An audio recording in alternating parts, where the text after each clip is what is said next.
As the nukes dropped on every major city around the globe, everyone sought shelter, but there was nowhere to hide.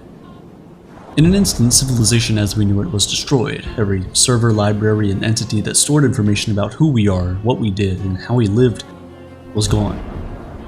Only a handful of children worldwide survived, all kept in the deepest bunkers we could find. No adults could make it. Everything about humanity before the blast would be lost entirely in around 5 generations. Sure, there are tales, mysteries, and legends, but no historical record of life before the final World War. There's no way our descendants thousands of years from now can know who we were.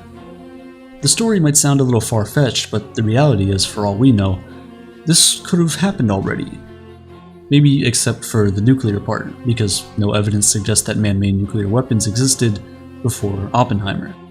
But the rest of it could be true, because there's so much we don't know about the history of our world and humans.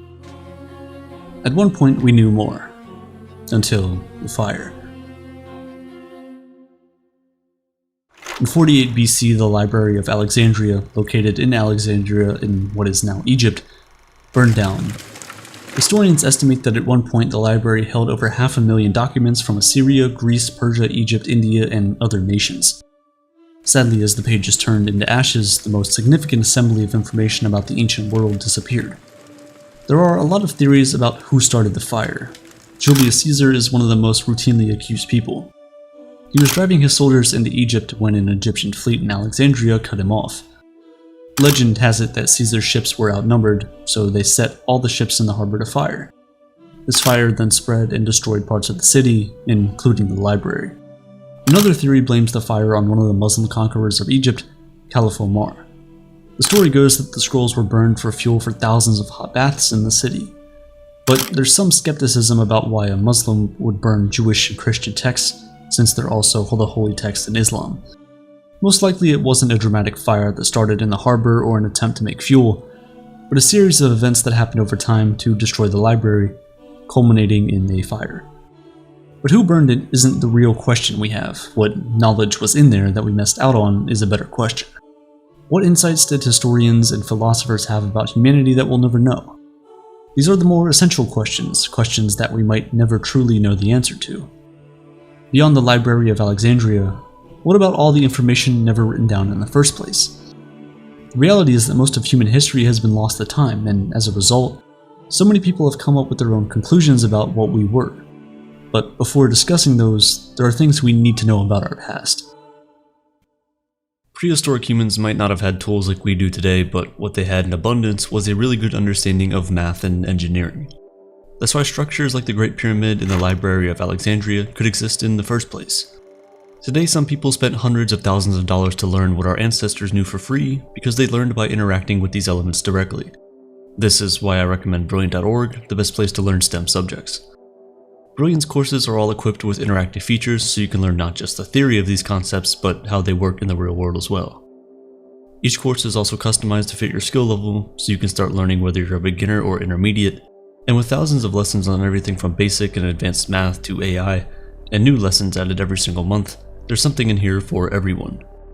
I just started the Exploring Data Visually course, and it has truly transformed how I see and interact with complex data and statistics.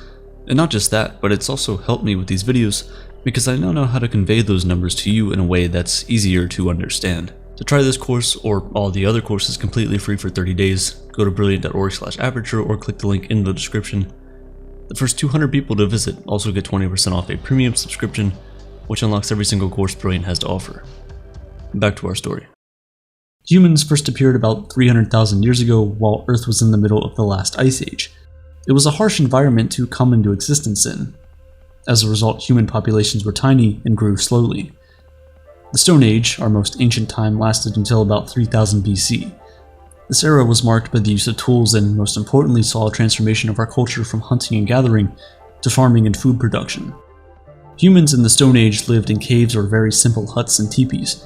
They learned to control fire to keep their homes warm, scare away predators, and cook their prey like woolly mammoths, deer, and bison. These early humans were also the first to leave behind art in the form of etched people, animals, and signs on the wall of caves or carved into items. With time, their tools evolved from rough, dull shapes to polished, pointed items that served as spears and arrows, and eventually, they started settling more prominently in villages and began farming. We know this from the appearance of polished hand axes and other tools used to till farmland. As they settled, advancements were made in home construction, poetry, sewing, and weaving. As human civilization expanded, something interesting also happened. Human activity reached a tipping point where hunting and farming began to impact the natural world. The proportion of plants to animals was relatively stable until about 4000 BC. Since then, humans have been affecting our environment at an increasing pace. In 3300 BC came the Bronze Age, which lasted until about 1300 BC. This is where tools really took off. Metal was introduced, which not only led to the production of better tools, but also better weapons. And with better weapons came many different things to fight about: organized government, law, and religion. And this time, humans also started using advanced tools like a potter's wheel and began creating textiles instead of just wearing animal skins to keep themselves warm. And perhaps most famously, this was the beginning of written history. Egyptian hieroglyphs, the first known recordings, appeared. Then we entered the Iron Age from 1300 BC to 900 BC. Humankind had a lot going on. We saw the introduction of heating and forging iron, which led to the mass production of tools and weapons. 4-room homes, some with stables for domesticated animals, showed up. There's also evidence of early city planning, with blocks of houses and water systems running between them. Agriculture, art, and religion all became more sophisticated, and finally, we developed writing systems and written documentation.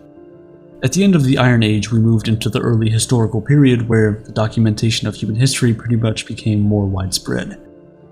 This is basically everything we are sure of about the ancient world, much of which we learned through fossils, but fossils can only tell us so much. How did these people live? What were their daily routines like? What were their favorite foods? Small talk, big dreams? We sadly don't know, and so many people have made theories. What might humans have been like before recorded history started? Much like the Greeks made up myths of powerful gods to explain their daily lives and emotions, people have been developing theories about the history of humankind forever. Theories like the original Eve, a human who birthed, literally or figuratively, the rest of humankind. It could be possible because in the 1980s, DNA sequencing demonstrated that this Eve might have existed as recently as 120,000 years ago. Then skulls found in East Africa provided suggestions about what she might have looked like and where she might have lived. People became obsessed with the idea of this real-life Eve, no longer just a figure from the Bible, but a woman who was the ancestor to us all. This idea made its way into pop culture, grasping people worldwide. And what about the possibility that our distant ancestors were much more advanced than we give them credit for? It's always been assumed that humans in the Upper Paleolithic period from 50,000 to 15,000 BC were bands of foragers, never establishing any sort of tradition or organization within their groups. But recently, evidence of princely burials and grand buildings have appeared. Burials were found across Western Eurasia. They weren't full cemeteries, but isolated graves of individuals or small groups, bodies placed in specific postures and sometimes decorated with ornaments. The idea that a band of foragers would bury some, but not all, of their dead in this ceremonial way had never been considered. Similarly, stone temples dating back to this time were discovered in Turkey, some over 5 meters high and weighing about 8 tons. The temples had raised pillars and were linked by stone walls, and each post contained a unique sculpture carved with images of the world ancient humans were living in. Such structures imply the coordinated activity of humans. It takes a lot of communication and teamwork to build something so significant. We always assumed little happened in the Paleolithic era, but perhaps there was more of a society than we thought. Maybe ancient humans in this time weren't moving about in small groups, never settling into tradition or community. Perhaps they had leaders and dynasties. The evidence is murky, but who's to say one way or the other? Theories about our ancient ancestors are constantly changing. For instance, in the late 19th and early 20th centuries, people in Europe and North America thought that primitive humans weren't capable of full consciousness, like they were still savage in some way. Now, no scholar would claim that. Yet some experts still dismiss distant humans' imagination or skepticism of their world. Others have always taken seriously the idea that humans were our intellectual equals. Why wouldn't they have some sort of political system or burial ceremony? It's almost impossible to know, and the questions don't stop with our human history. What about the history of our planet? What came before us that was never recorded? Could there have been a civilization before humans created the one we live in today? To have civilization, you need a food surplus, which frees up most people to specialize in doing things other than producing food. You need farming, and you also need to require specific minimum population density, or you wouldn't have enough individuals to run this theoretical civilization. Is there any way we can know if something like this existed? Fossils could easily miss an industrial civilization that lasted only 100,000 years, which, for the record, is 500 times longer than our current industrial civilization has been around. Since any ancient civilization would have needed energy and the capacity to exploit fossil fuels and other power sources as we do, scientists can theoretically look for worldwide effects that leave traces of this. Perhaps there would also be naturally occurring evidence like remnants of certain fossil fuels. There could also be non-natural evidence, like a product that compares to our plastic use. And you might think that we haven't found any signs of this, but you would be wrong in that. There's been the discovery of a thermal maximum event that occurred about 55.5 million years ago and lasted for about 100,000 years. We found chemical signals and traces of a warming that looks similar to the chemical signals and traces of our current world. It led to a global temperature rise of 9 to 14 degrees Fahrenheit. Could this be evidence of a pre-Ice Age industrial society? According to scientists who explored the issue, probably not. But it is important to ask because we'll never discover anything if we don't ask. What did ancient languages sound like as they rolled off people's tongues? What did they do when they encountered others who spoke differently than them? Were they afraid, or did they have a way to translate? What emotions did people have when someone died? Was it the same grief that we have experienced? What about relationships? Did mothers fight with their teenage daughters? Did people long for a sense of romantic love? There's only so much we can gather from skeletal remains and fossils. We'll never know what these societies were like because society is so much more than the remnants it leaves behind after it falls. And that's why an event like the burning of the Library of Alexandria is so poignant.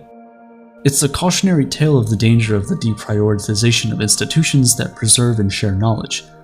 The term Alexandria has become shorthand for ignorance winning out. From the French Revolution to the late 20th century, Alexandria is a common term to describe the destruction of libraries and archives that are abandoned and forgotten. So yes, books were burned in Alexandria, but perhaps the actual crime was people not caring enough about their preservation in the first place. Attacks on knowledge can come from violence, like in the Holocaust or China's Cultural Revolution, but it can also come from the apathy towards institutions like we're witnessing today. In Iraq and Mali, Islamic extremists have targeted libraries. In the United Kingdom, more than 800 public libraries have closed over the past decade due to a lack of resources from the government. Now, tech companies are taking control of our archives as we move deeper into the digital era, but there's little regulation around what these powerful companies can do with our knowledge and history. In the end, it's going to be our experiences that tell the story of our world. Do we want to leave it in the hands of a few to decide what stories get kept and which get burned? I expand on this idea in this video. Big Tech is destroying ownership. Click on your screen to watch that next.